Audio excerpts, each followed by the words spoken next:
అపోస్తలుల కార్యములు 4వ అధ్యాయము ఎంత సార్? 4వ అధ్యాయము 13వ వచనం మనం చూసాం. వారు పేతురు, యోహాను ధైర్యం వారు మిగతా వాళ్ళందరూ మనం నిన్న చూసిన ప్రకారం యాజకులు, అధిపతులు, సద్దుకైలు, తర్వాత పెద్దలు, శాస్త్రులు యెరూషలేములో కూడుకున్నారు. అలాగే ప్రధాన యాజకుడైన అన్నయ్య, కయపయు, తర్వాత యోహానును, అలెగ్జాంద్రును, ప్రధాన యాజకుని బంధువులందరూ వారితో కూడా ఉన్నారు. బోల్డంత మంది ఉన్నారు. వీళ్ళు పెద్దోళ్ళు అన్నమాట వీళ్ళు. సో వీళ్ళు చేసినటువంటి పని ఏంటి, అసలు ఎందుకు ఇది జరిగింది? 2వ వచనం, 3వ అధ్యాయం 2వ వచనం ఉంటది. పుట్టినది మొదలుకొని కుంటివాడిని ఒక మనుషుడు భిక్షం అడుకునే అతన్ని ఏం చేశారు? పేతురు, యోహాను వాడిని తేరి చూసి వాని యొద్ద ఏమన్నారు? మా దగ్గర వెండి బంగారం ఏమి లేవు, నా దగ్గర ఏముంది వాళ్ళ దగ్గర? నజరేయుడైన యేసుక్రీస్తు నామము ఉంది అని అన్నారు. మన దగ్గర ఏముంది? మన దగ్గర ఏం లేదు సార్ అని అనడానికి లేదు. ఏముంది? నజరేయుడైన యేసుక్రీస్తు నామము. ఇప్పుడు అందుకని అంటే 3వ అధ్యాయం మనం చదివాం కదా, 6వ వచనంలో ఉంటది. పేతురు, యోహానులు అన్నారు, నువ్వు నా దగ్గర ఇంకేమో దొరుకుతుందా అనేది లేదు. ఇప్పుడు నా దగ్గర నేనేం ఇస్తాను? 5,000 ఇస్తాను, 10,000 ఇస్తాను. నువ్వేం చేస్తావు? మెడిసిన్స్ కొనుక్కో అని నేను ఇస్తాను. పర్మనెంట్ క్యూర్ లేదు కదా ఇప్పుడు మనకి.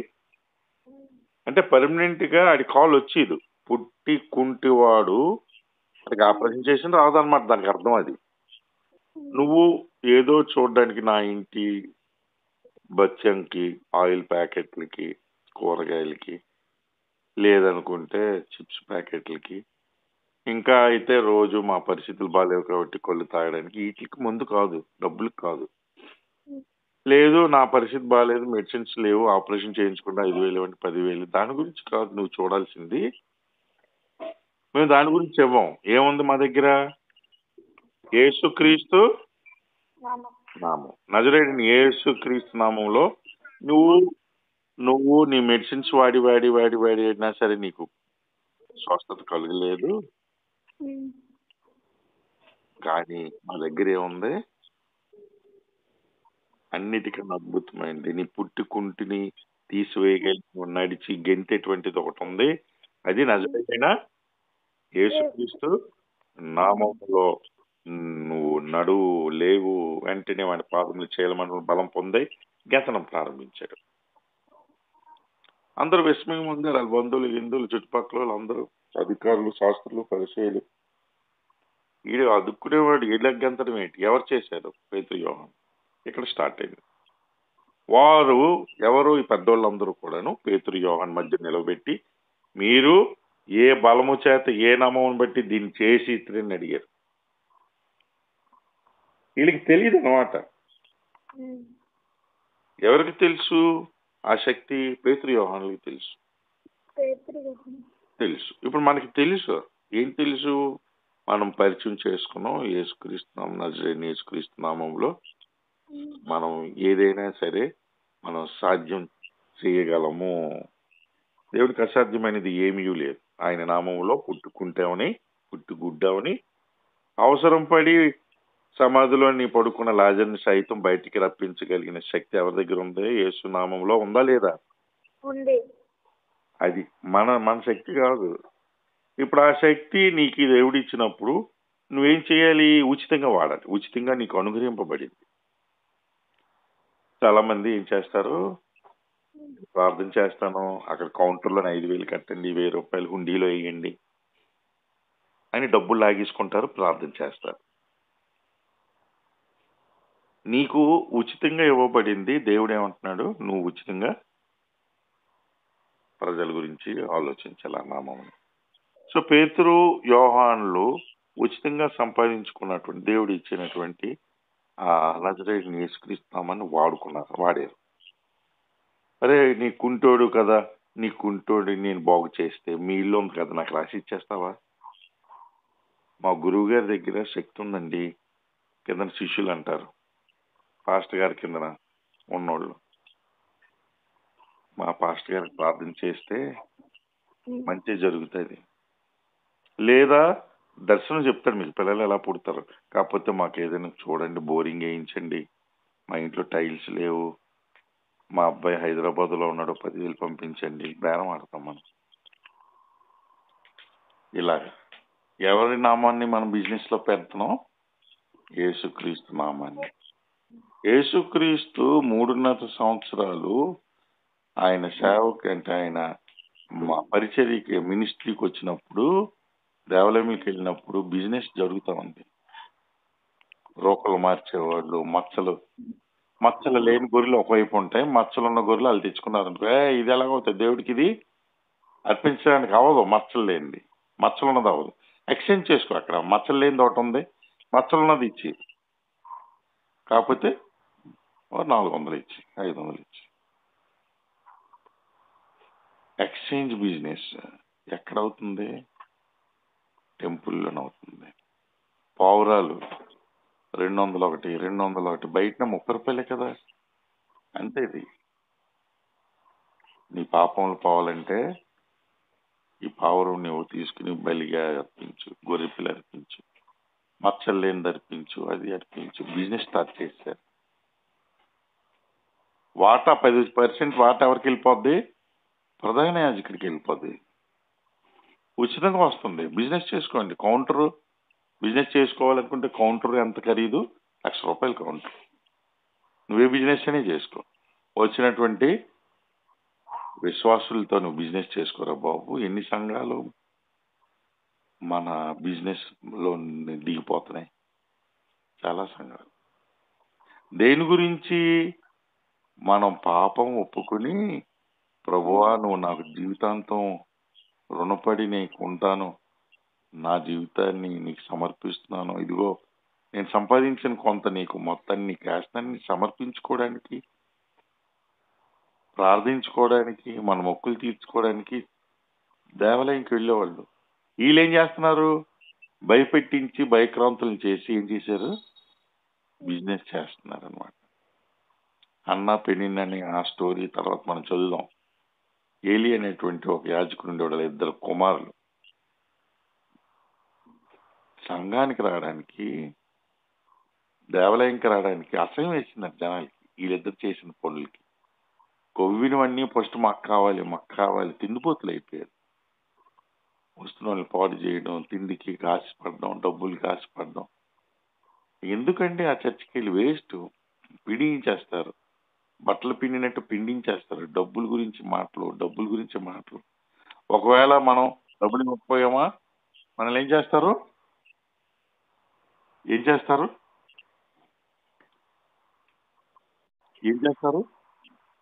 బైబిల్లో నుంచి ప్రసంగాలు చేస్తారు మన గురించి. శాపమైన మాటలు కానీ, అవి అయిన మాటలు, హెచ్చరించే మాటలు కానీ, మనం నేల మీద పడి దొర్లి భయపడి సర్లే అదేదో ఆశిస్తున్నారు కదా పాస్టర్ గారు, ఆ డబ్బులు ఏది ఇచ్చేయండి అని డిసైడ్ అయిపోయి ఇచ్చినంత వరకు ఊరుకోరు. సో ఎన్నో ఇలా జరిగిపోతుంది. అప్పుడు ఎప్పుడు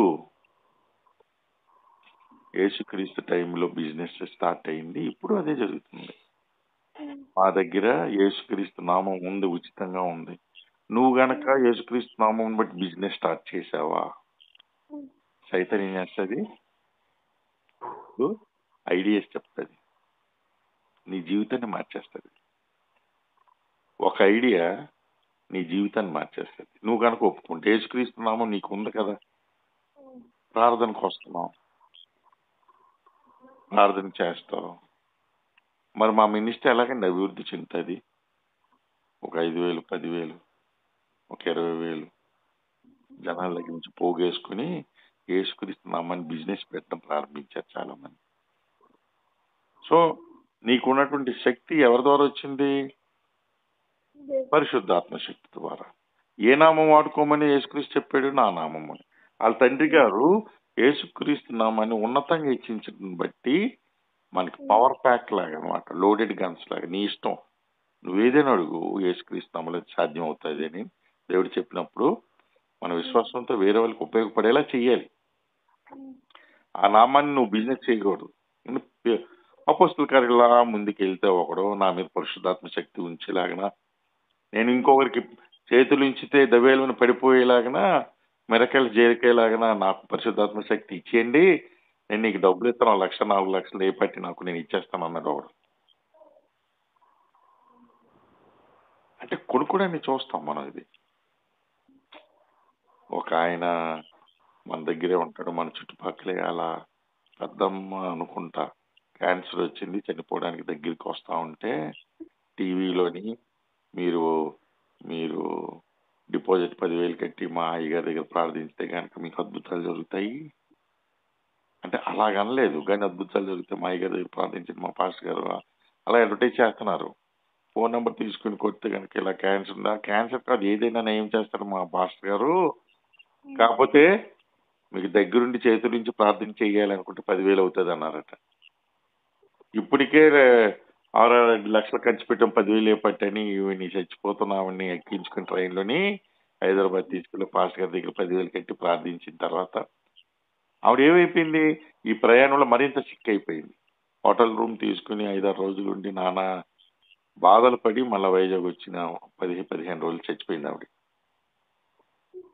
అలా అన్నారు 10,000 కట్టాం కదండి పాస్టర్ గారికి, ఏమైపోయింది, ఏమి ఇవ్వబడింది నీకు ఉచితంగా? యేసుక్రీస్తు నామము ఇవ్వబడింది. నువ్వు అది బిజినెస్ చేయకూడదు. సో ఏ నామమును బట్టి దీనిని చేసి అడిగారు వీళ్ళందరూ. ఏ నామమును బట్టి మనం పరిచయం చేస్తాం వాళ్ళకి? ఏదో పరిశుద్ధాత్మ నిండివడే ఇటు ప్రజలారా పెద్దలారా, ఆ దుర్బలునికి చేయబడిన ఉపకారమును గూర్చి వాడు దేవుని వలన స్వస్థత పొందినని నేడు మమ్మును విమర్శించుచున్నారు గనక,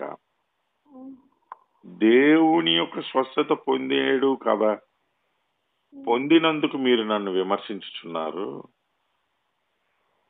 మీరు సిలువ వేసినట్టు మృతుల నుండి దేవుడు లేపినట్టు నజరేయుడైన యేసు నామమునే వీడు స్వస్థత పొంది మీ ఎదుట నిల్చున్నాడు అన్నారు. అది చేసి ఒకసారి మాట, ఎవరి వలన వీడు స్వస్థత పొందాడు? మీరు సిలువ వేశారు కదా, ఆయన మెస్సయ్య కాదని, ఆయన దేవుని కుమారుడు కాదని మీరు అన్నారే, ఆ నామములో వీడు స్వస్థత పొందాడు. ఇంకా షాక్ అయిపోయారు వాళ్ళ దగ్గర ఉండి సిలువ వేశారు కదా. మరి ఇల్లు కట్టువాడైన మీరు తృణీకరించిన రాయి ఆయనే, ఆ రాయి మూలకు తలరాయి ఆయన అన్నాడు. మీరు తృణీకరించారు, ఆయనే మూలరాయి. ఇప్పుడు మనకి ఆ రాయి ఏ రాయి? యేసుక్రీస్తు అనే రాయి మూలకు తలరాయి అయింది, ఆ తలరాయి అయింది. సో దేన్ని బట్టి ఎవరి వలన రక్షణ కలుగుది? ఈ నామమునే మనం రక్షణ పొంది నిన్న చూసాం. ఎవరి వలన? యేసుక్రీస్తు ఈ నామముననే మనము రక్షణ పొందవలెను గాని ఆకాశము క్రింద మనుష్యులలో ఇవ్వబడిన మరి ఏ నామమున రక్షణ పొందలేము. ఏ నామమున మనం రక్షించబడతాం? యేసు నామము. ఏ నామములో? యేసు నామములో. సో ఆ యేసు నామములో మనకు కలిగినటువంటి స్వస్థత గాని రక్షణ గాని ఉచితంగా అనుగ్రహింపబడింది. నువ్వు గనక మంచోడుని బట్టి దేవుడు ఏమైనా నీకు రక్షణ అనుగ్రహించాడా? నేను కానీ మంచోడిని బట్టి మంచోడిని నాకు రక్షణ అనుగ్రహించాడా? ఇద్దరిమీ కాదు, ఉచితమైన కృప. ఆయన ఉచితమైన కృపలో యేసుక్రీస్తు నామములో మనం రక్షణ పొందాము. వారు వీళ్ళ యొక్క ధైర్యం చూసినప్పుడు, వీళ్ళకి పామరులు, చదువు లేదు, ఆ స్వస్థత పొందిన మనుష్యుడు వారితో కూడా నిలిచినట్టు చూచి ఏమీ ఎదురు చెప్పలేకపోయారు. మన యొక్క కార్యము, వాళ్ళు చేసిన కార్యం ఎదురుగా నిలబడింది. అంటే మన సాక్ష్యం ఏమై ఉండాలి? మనం చేసిన కార్యం పక్కన ఉండాలి. ఇప్పుడు మనం వచ్చారు, మీ పేరెంట్స్ వచ్చారు, వైజాగ్ నుంచి వచ్చారు, తర్వాత ఏజెన్సీ నుంచి వచ్చారు, మీరు నమ్మకంతో చేసిన కార్యములు మీరు చెప్పడానికి గర్వంగా ఫీల్ అయ్యారు. ఇదిగో మేము మొక్కలు వేసాం, రండి మేడం. మొన్న కుమారి వాళ్ళు వచ్చారు, మేడం తీసుకెళ్ళామా, నీట్గా ఉంచాము, లేదంటే కూరగాయలు పండిస్తున్నాం, లేదా మొక్కలు వేసాం, అవి చేసాం, ఇవి చేసాం. మేము వంటలు చేయగలం, మేము పప్పులు చేసుకోగలం, మేము క్లీన్ ఉంచుకోగలం, మేము కర్రలు తెచ్చుకోగలం, అన్నీ మనం చెప్తాం. మన కార్యం మన పక్కన నిలబడినప్పుడు నోరు ఎల్లబెట్టి చూస్తారనమాట. యేసునామములో ఏం జరిగింది ఆశ్చర్యపోయారు. వీళ్ళు ఏమండగానే నోరు మూసుకుని ఉన్నారు. వాళ్ళు వీళ్ళు కంప్లైంట్లు పెట్టొచ్చు, ఇదిగో మీరు గనక పని చేసేటట్టు ఉంటే గనక మనోళ్ళు ఎవరు కూడా వెళ్ళనివ్వరు, మీ పేరెంట్స్ అని మనకు మనోళ్ళే మన హాస్టల్ నుంచి వెళ్ళిపోయిన వాళ్ళే అన్నారు ఆ మాట. వాళ్ళందరికీ మనం చెప్పాం, మీ పేరెంట్స్ చెప్పాం, మా పిల్లలే సునాలు వేసారు, మా పిల్లలే మొక్కలు నాటారు, మా పిల్లలే వండుకుంటారు, మా పిల్లలు అన్ని చేస్తారు. ఇట్స్ ఎ ఫ్యామిలీ అఫైర్ అంతే, మా కుటుంబ వ్యవస్థ అది. నేను వస్తాను, నేను మీతో పాటు పనిచేస్తాను, అక్కడ వస్తే నాకు మీతో పాటు పనిచేస్తుంది. సో మేము చేసుకుంటాం, మేము ఎవరు పెద్దోళ్ళు మేము పెట్టుకోలేదు, మేము చేసుకుంటాం, మేము నేర్చుకుంటాం, మేము వింటాం. రాత్రి 10 వరకునా. ఇంతకుముందు ఒక అమ్మాయి ఉండి, నందిని అమ్మాయి, ఆ అమ్మాయి ఫోన్ వచ్చినప్పుడు వాళ్ళ అమ్మ రాత్రి 9 అయింది, ఇంకా తినలేదా, ఎప్పుడే తింటావు నువ్వు ఇంకా అని సాగదీశాను. ఏమోనమ్మా నాకు తెలియదు, నీ పెడితే గానీ నేను తినలేను, 4 రోజులు అయింది అని ఏడిచింది. అక్క పొట్టలో గుద్దుతుంది, ఉదయం ఎప్పుడో 10 గంటలు టిఫిన్ తింటాము, బోల్డ్ అని చేస్తాడంది కంప్లైంట్ చెప్పింది. వాళ్ళ అమ్మ అక్కడ ఏడుపు, భోజనాలు మానేసి వాళ్ళ నాన్న అక్కడ ఏడుపు, ఊరంతా తిరిగి కత్తి పట్టుకుని నరికేస్తాను చంపేస్తానంటే, బాబు వచ్చేయండి మీ అమ్మాయిని తీసుకెళ్ళిపోండి అన్నాం. వస్తే ఈ అమ్మాయిని జాగ్రత్తగా పువ్వుల్లో పెట్టి భద్రంగా తీసుకెళ్ళి అప్పు చెప్తే, అమ్మ అవన్నీ ఉత్తినేనమ్మా, వీళ్ళు బాగా చూసుకుంటారు, ఓ నువ్వు ఎందుకైతే వెళ్ళిపోయానమ్మా, వెళ్ళిపో, జాగ్రత్తగా ఉండు, నేర్పిస్తారు చదువు ఇది అంటే, అక్క అండి నీకు ఒక నమస్కారం తల్లి, నువ్వు వెళ్ళిపో, మా ఇంట్లో అసలు ఉండొద్దు, వెళ్ళిపోన్నాను. తర్వాత చాలాసార్లు ప్రయత్నించి మా దగ్గర రావాలని, చదువుకోవాలి, అది నేర్చుకోవాలి, ఇది వాళ్ళు పినిచి అడిపించింది, అన్ని అడిపించింది, మేము వద్దన్నాం. వద్దు, నీకు నమస్కారం. వాల్యూ తెలియాలి. మనం ఉచితంగా పొందుకున్నప్పుడు ఏముంటది, మీ కష్టం లేదు అసలు. నన్ను అడిగితే మీ ఎందు గురించి చెయ్యాలి హాస్టల్ అంటే, అన్ని ఏర్పాటు చేస్తేనే మేము తింటాం, కూర్చుంటాం, పేర్లు చూసుకుంటాం, సొల్లు మాట్లాడుకుంటాం. జనపడి అదే జరిగింది. కానీ ఇప్పుడు అది కాదు కదా, మీరే పడుతున్నారు కష్టం, మీరే. ఒకప్పుడు మోటార్ ప్రాబ్లం వచ్చింది అనుకో, మీరే తోడుకుంటారు, కర్రలు మనం తెచ్చుకుంటాం, లేదంటే నేను తెస్తాను. ఏంటి జరుగుతుంది, మన యొక్క పనిని మనం ఎదురుగా మన సాక్ష్యం ఇస్తాం. స్వస్థత పొందిన ఆ మనుష్యుడు వారితో కూడా నిలిచి ఉండుట చూచి ఏమీ ఎదురు చెప్పలేకపోయారు. వీళ్ళందరినీ నిలదీసేద్దాం, ప్రాణాలు తీసేద్దాం, గుణపాలతో పొడిసేద్దాం అని పిలిపించుకుని వచ్చి నిలబడితే, మనల్ని రకరకాలుగా హింసించడానికి, మాట్లాడడానికి, దూషించడానికి ఊరంతా ఏకమై ఒకసారి వచ్చి చూసిన తర్వాత, మన పనులు చూసిన తర్వాత ఎదురు ఏమీ చెప్పలేకపోయిరి అన్నట్టు అనమాట. మీ సాక్ష్యం అది. మేము గర్వంగా మనం చెప్తాం, ఈ మొక్క నేనేసాను, దీనికి నీళ్లు పోస్తున్నాము, మేము వంట వండుకుంటాం, అన్నీ మీ ఏ పని మీరు చేయలేదు అక్కడ. ప్రతి ఇంచులో మీ యొక్క కష్టం కనిపిస్తుంది. ప్రతిదీ మీ యొక్క మీరు డెడికేటెడ్గా, మీరు ఎవరి మీద చాడీలు చెప్పకుండా మేము చేస్తాం, ఇది మాది అన్నట్టు చేశారు మీరు. ఇంచో ఒకరిద్దరు తెలివితేటలు ఉన్నాడు, ముదురు క్యాండిడేట్లు ఎలాగైనా ఉంటారు కదా ఎక్కడైనా, ఎస్కేపింగ్ పోయి ఉన్నోళ్ళు. అయినప్పటికీ కూడా వారిని బట్టి వీరిని బట్టి వారు మార్పు చెంది కలెక్టివ్గా అందరూ కూడా సమిష్టిగా మన పనులు చేసుకుని, మనం ఏమి పెట్టాము, సాక్ష్యాన్ని పెట్టాము అక్కడ. యేసుక్రీస్తు నామములో మమ్మల్ని యేసుక్రీస్తు రక్షించుకున్నాడు, మేము సమిష్టిగా పని చేసుకుంటాం, ఇది మా పని. హెడ్ మాస్టర్కి అదే చెప్పాం, మీ ఊరోళ్ళకి చదివి చెప్పాం, మా ఊరోళ్ళకి మేము చెప్పుకున్నాం. మన సాక్ష్యం కనుక మనం లేదు అనుకుంటే కనుక మనది నిలబడలేమన్నమాట. పేతురు యోహాను యొక్క సాక్ష్యం ఏంటి, ఆడు స్వస్థపడినోడు పక్కనే ఉన్నాడు, ఎలాగ స్వస్థత పొందాడు. అప్పుడు సభ వెలుపలికి పొండిన వారికి ఆజ్ఞాపించి తమలో తమ ఆలోచన చేస్తాం, బయట ఉండండి, మేము డిస్కషన్ చేస్తాం మీ గురించి, అసలు ఎలా జరిగిందో, అసలు ఏం చేస్తాం వీళ్ళని. మామూలుది కాదు, ప్రసిద్ధమైన సూచన క్రియ చేయబడి ఉన్నదని యెరూషలేములో కాపురం ఉన్న వారికి అందరికీ స్పష్టమైపోయింది. అది జరగలేదని మనం చెప్దామా? ఎలాగ మనం అది జరగలేదు, అసలు యేసునామం పవర్ లేదు, శక్తి లేదు, ఈ దమ్మబీస్ డబ్బులు పెట్టుకుని నడిపించేసి ఏదో ఒక మాయమాటలు చెప్పారు చెప్దామని ట్రై చేద్దామంటే అది ఎలాగవుతుంది? అది బుర్ర పాడైపోయింది వీళ్ళకి.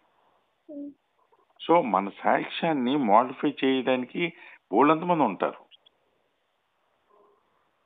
మన మనసుల్లోని గాయంపడి ఒకరి మీద ఒకరి చాడీలు చెప్పుకుని ఒకరంటే ఒకరు గట్టిగా చేసి మన యొక్క పనిని డెడ్ అయిపోయేటట్టు, మృతమైపోయేటట్టు, అంటే నేను చెయ్యను, నువ్వెందుకే చెయ్యాలి. మొన్న ఒకసారి కర్రలకి వెళ్తామే శాంతి అంటే నేను రాన్ షా నాకు వర్క్ ఉంది అని అందండి.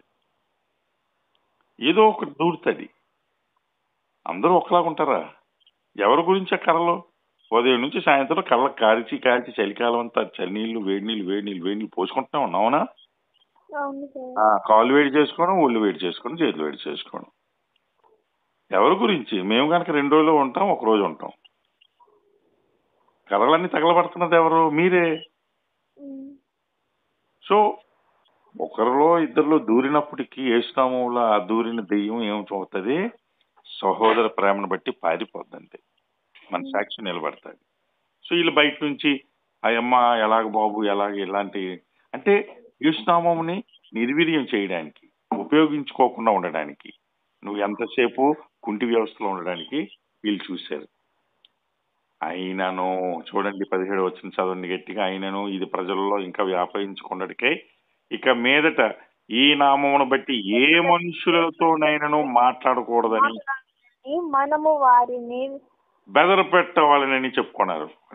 అన్ని భయపెడదాం, జాగ్రత్త, కాలు చేయి జబ్బ తీసేస్తాం, నోట్లో యాసిడ్ వేసేస్తాం, ఇంకొకసారి అంటే నాలికి చీరేస్తాం, ఇవన్నీ అన్నారు, తిట్టారు గిట్టారు. యేసునామం కనుక చెప్పకూడదు. ఎంత ఘోరం! ఒకవేళ యేసు నామము చెప్పకపోతే కుంటోడు ఏమై ఉండాలి? కుంటోడు కింద ఉండాలి. అర్థం అదే కదా, మీనింగ్ వస్తుంది. యేసునామంలో ప్రకటించొద్దు. నేనేం చేస్తాను?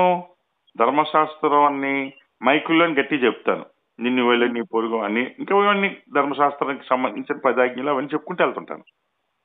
కానీ వీడు కుంటోడు బాగుపడతాడా? కుంటోడి స్వస్థత. కానీ కుంటోడి స్వస్థత ఎక్కడ దాగి ఉంది? యేసయ్య నామంలో ఉంది. మరి యేసయ్య నామాన్ని మనం పరిచయం చేయాలా వద్దా? ఆయన నామంలో రక్షణ ఉంది, ఆయన నామంలో స్వస్థత ఉందని చెప్తున్నారు కదా ఇక్కడ. నువ్వు అది మాత్రం చెయ్యకండి. ఎవరు వాళ్ళు? మనోళ్ళే వాళ్ళు. పెద్దలు, శాస్త్రులు, సద్దుకయ్యులు, ప్రధాన యాజకుడు, వారి బంధువులు, అధికారులు, టెంపుల్ ని కంట్రోల్ చేసేటువంటి అధికారులు, వీళ్ళందరూ ఉన్నారు. వాళ్ళందరూ ఏమంటారు? ఇది మరింత ప్రబలకుండా, యేసునామం వాడుకోకుండా మన యొక్క హవానే నడిపాలి కాబట్టి మనం దాన్ని భయపెడదాము అని డిసైడ్ అయ్యి అప్పుడు వారిని పిలిపించారు.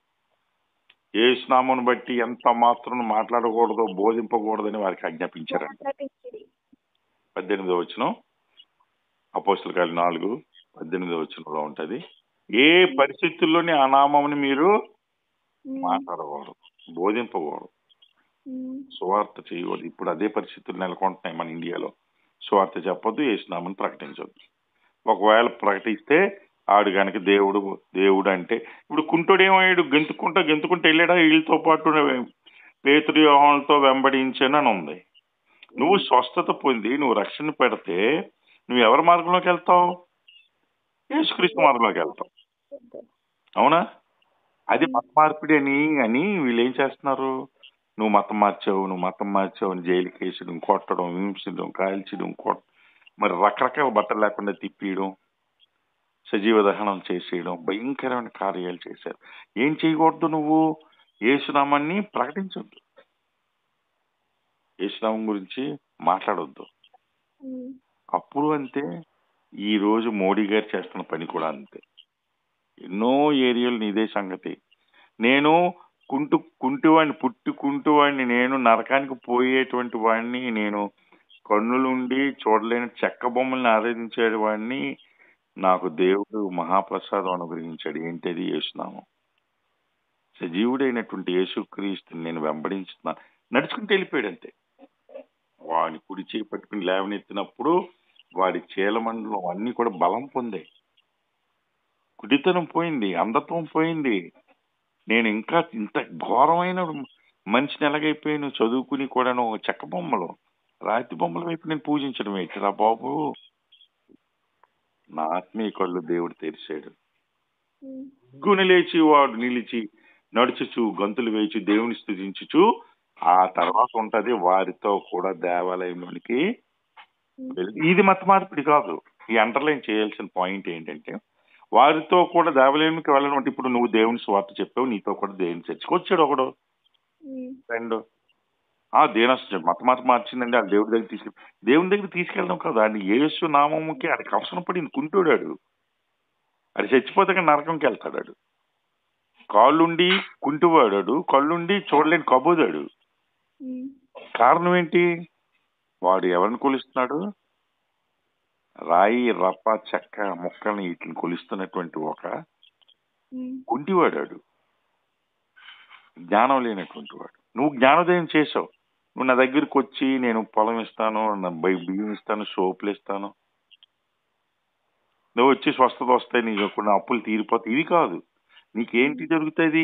నీ కుంటి స్వభావం ఏదైతే ఉందో, నీ చెక్కనే పూజించేటువంటి స్వభావం ఏదైతే ఉందో, కుంటితనం ఏదైతే ఉందో, పుట్టినప్పటి నుంచి నువ్వు దేవుణ్ణి తెలుసుకోలేనటువంటి ఒక కుంటితనం ఒకటి ఉందో చూసావు, దాని నుంచి నువ్వు విడుదల పొందుతావు.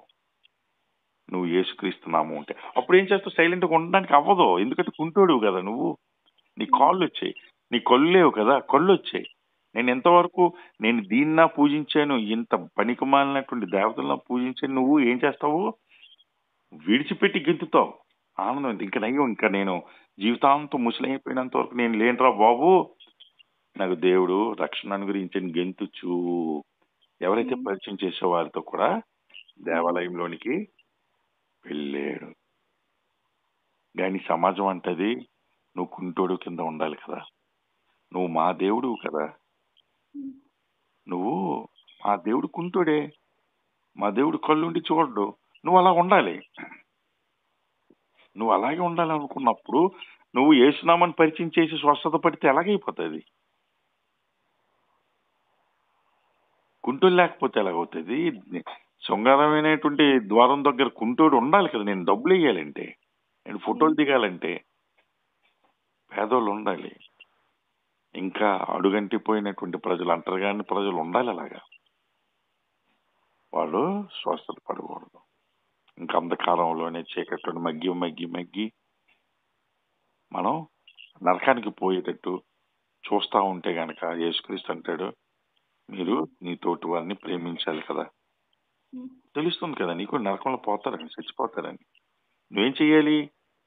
మాకు వెండి బంగారాలు లేవు, మేము వాళ్ళకి డబ్బులు ఇచ్చి చదువుకోవడానికి మా దగ్గర కట్టలు నోట్లు కట్టలు లేవు, లక్షాధికారం కాదు, కోటీశ్వరం కాదు, మా దగ్గర ఏముంది?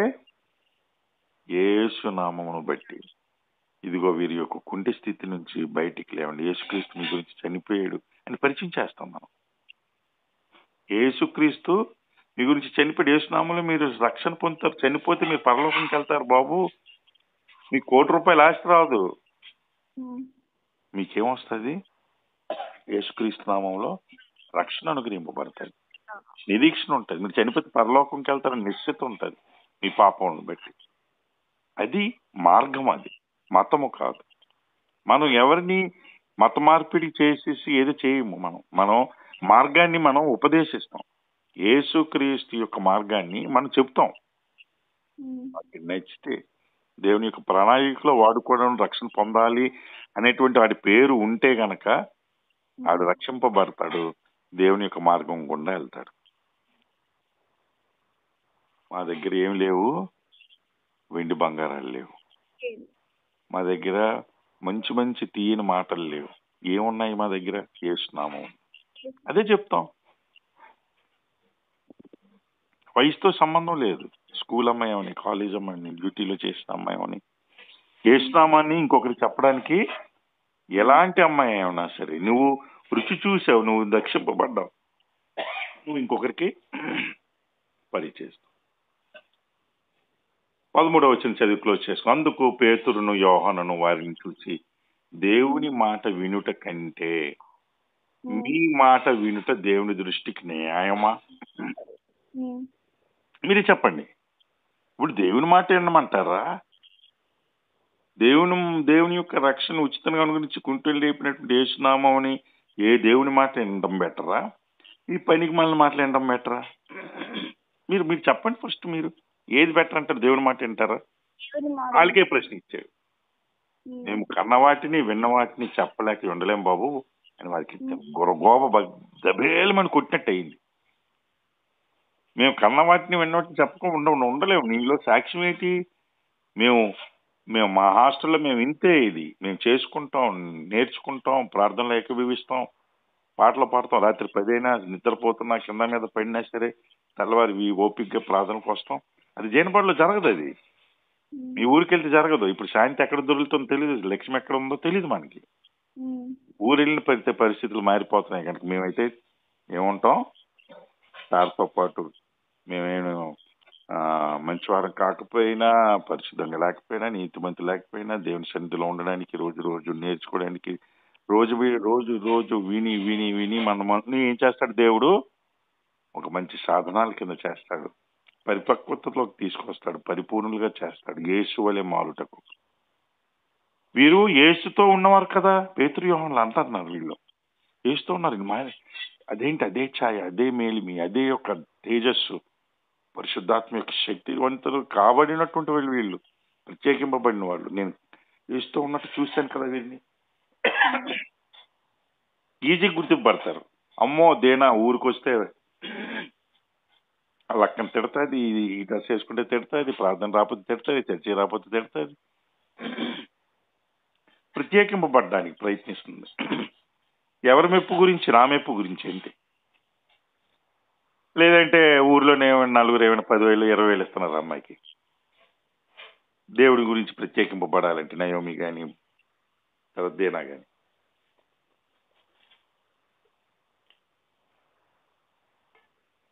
మేము విన్నవాటిని కన్నవాటిని చెప్పకుండా ఉండలేం బాబు. మేము చెప్తాం, మేము చేస్తాం. యేసుక్రీస్తు విషయంలో